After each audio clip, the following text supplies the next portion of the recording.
मित्रों, बनारस में संपूर्ण क्रांति सत्याग्रह 14 अप्रैल 2024 समता पुरुष अंबेडकर की जयंती।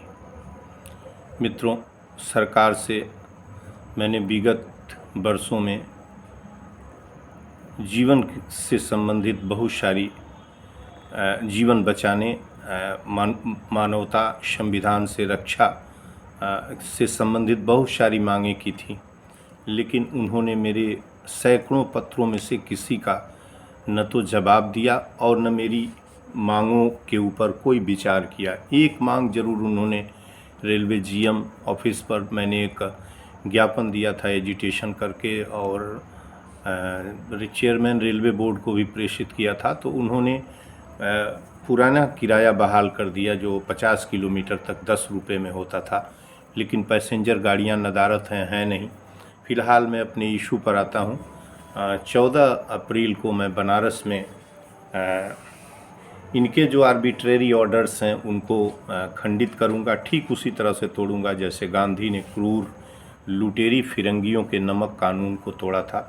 मित्रों, दूसरी बात यह है कि इनको ये समझ में आनी ही चाहिए कि सत्ता का पतन की तरफ बढ़ रहे हैं। नरेंद्र मोदी जो ऑनरेबल पीएम हैं भारत के, उन्होंने जीवन, मनुष्यता, संविधान, डेमोक्रेसी कुछ भी ठीक नहीं छोड़ा है। यह लोग भी देख रहे हैं, यह ऑनरेबल जो महान अदालत है भारत की वो भी देख रही है, और इन्होंने पूरी डेमोक्रेसी की, पूरी कॉन्स्टिट्यूशन को तहस नहस करके रख दिया है।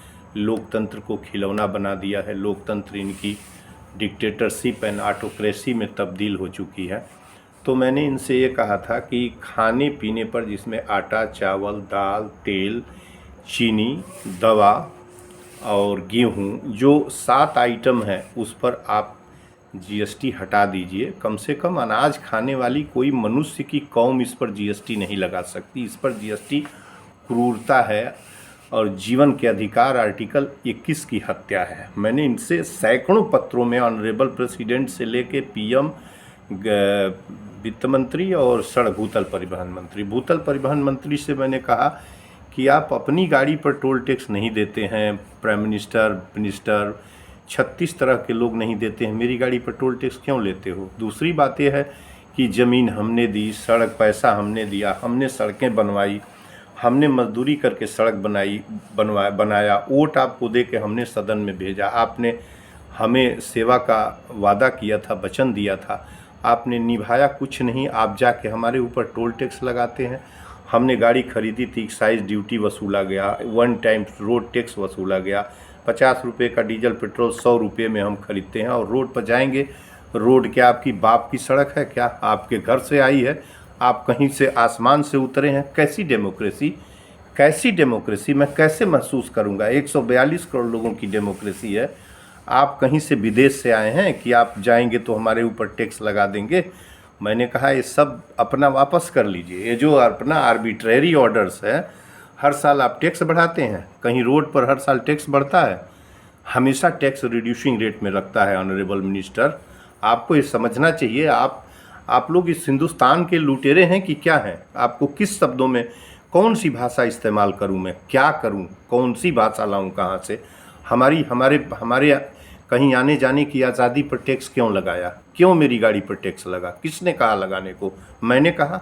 मैंने आपको ऑनरेबल बनाया है, मैंने आपको मेरे प्रतिनिधि आप, मैंने तो आपसे कहा नहीं कि आप टैक्स हमारे ऊपर लगाए। फिर किसने कहा लगाने को? टैक्स किसने कहा लगाने को? मैंने आपसे कहा ना कि टैक्स इसको वापस कर दीजिए। ये भी नहीं कर सकते तो आप बाया एंड फ्रो दोनों साइड में एक लेन फ्री कर दीजिए, ताकि जिसके जेब में पैसा नहीं होगा वो भी यात्रा कर सकेगा।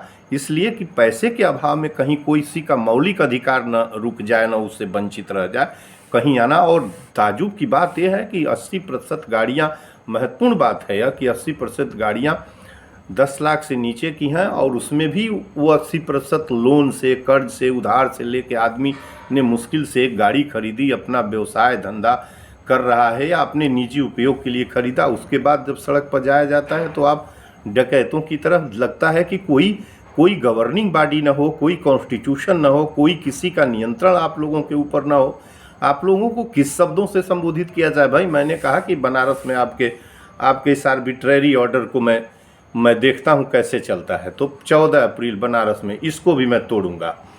प्राइम मिनिस्टर को भी मैंने लिख दिया इसके लिए। शिक्षा, चिकित्सा, जनसंचार आप बाजार में क्यों बेचते हैं बोलिए? आपने इतने गुने किराया क्यों बढ़ाए? एक्सप्रेस गाड़ियों से स्लीपर के कोचेज कर्टेल करके आपने AC 3 में बदल के क्या कर रहे हैं भाई? पहले ही भूसे की तरह भरी हुई गाड़ियां जाती थीं, आप ये काम क्यों कर रहे हैं? वंदे भारत सबके लिए चला दीजिए, तो एक समान क्यों नहीं करते हैं?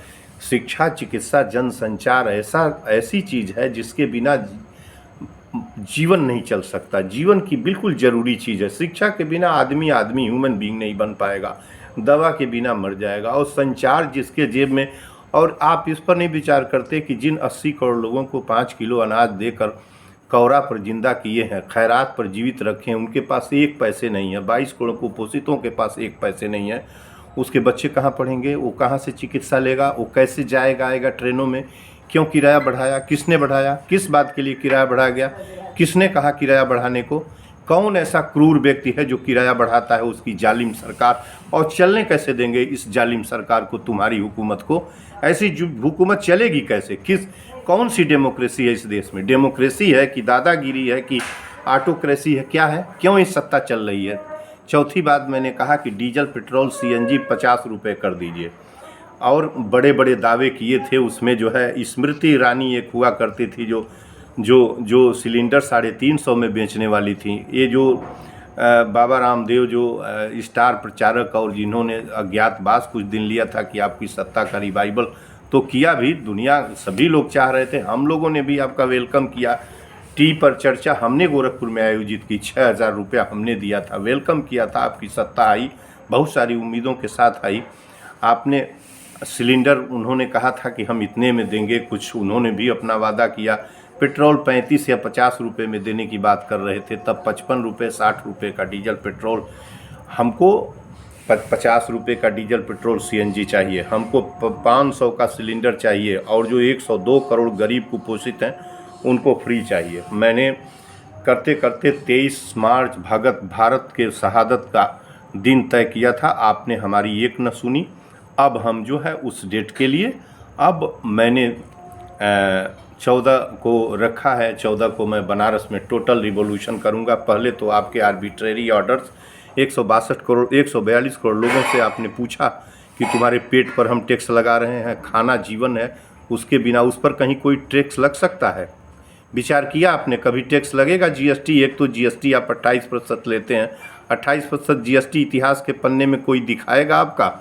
आप ICHR के किसी हिस्टोरियन से पूछते कि कभी 28% GST का उदाहरण है, 1/4 लेने का उदाहरण था, लोगों ने विरोध किया अतीत में और राजा को वापस लेना पड़ा। क्यों आप ले रहे हैं? किस बात?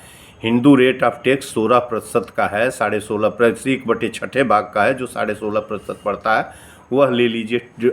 बेशर्मों की तरह आप जो है टोल टैक्स एक गाड़ी पर 500 से 900 लेते हैं। क्यों लेते हैं 500 से 900 टोल टैक्स? किसने कहा? कहाँ रेशनलिटी है इसमें? किस तरीके से, इस तरीके से आप लेंगे तो महंगाई कौन रोकेगा? कौन वित्त मंत्री से रोकेंगी? 1 रुपये प्रति किलोमीटर करिए, जो करिए न करिए, लेकिन 14 को मैं बनारस में टोटल रिवॉल्यूशन पर उतरूंगा। और जिस प्रकार से मैंने आपका वेलकम किया था चुनाव आचार संहिता में, टी पर चर्चा, पुलिस ने चुनाव आचार संहिता में भी छूने की कोशिश नहीं की। मैं आपकी इस क्रूर हुकूमत से उम्मीद करता हूं कि बनारस में मुझे कोई छूने की कोशिश नहीं करेगा, अन्यथा सत्य और अहिंसा, भगत सिंह के समाजवाद और अंबेडकर के संविधान से आपकी हुकूमत का पतन करूंगा। या तो हमारे टोल टैक्स पर दोनों साइड से टोल, हमारा जीवन वापस करिए, हमें आपसे कुछ नहीं चाहिए, हमारी गाड़ी फ्री जाएगी, हमारी सड़क है, दोनों साइड से बाया एंड फ्रो एक टोल लेन फ्री करिए, आप बाकी लीजिए। खाने पीने पर GST समाप्त करिए, पढ़ाई, दवाई और जनसंचार फ्री करिए, एक समान होना चाहिए। और डीजल, पेट्रोल, CNG 50 करें, और जो आपका गैस सिलेंडर है वो 500 करें, लेकिन 102 करोड़ गरीबों के लिए फ्री करें। ये टोटल रिवॉल्यूशन का आज मैं वीडियो मित्रों से के बीच रख रहा हूँ। सभी मित्र जो जीवन, मानवता, संविधान की रक्षा चाहते हैं, सभी 14 को बनारस चलेंगे। हमें इस हुकूमत का पतन, मैं इस हुकूमत का पतन चाहता हूँ। मैं सत्य और अहिंसा के पूरी ताकत से कहने की कोशिश कर रहा हूँ कि हुकूमत का पतन होगा। ऐसी हुकूमत के पाप के वक्त अब पूरे हो रहे हैं धीरे धीरे, इनको नहीं चलने देंगे। जय हिंद, जय भारत, जय भगत, जय गांधी, जय अम्बेडकर।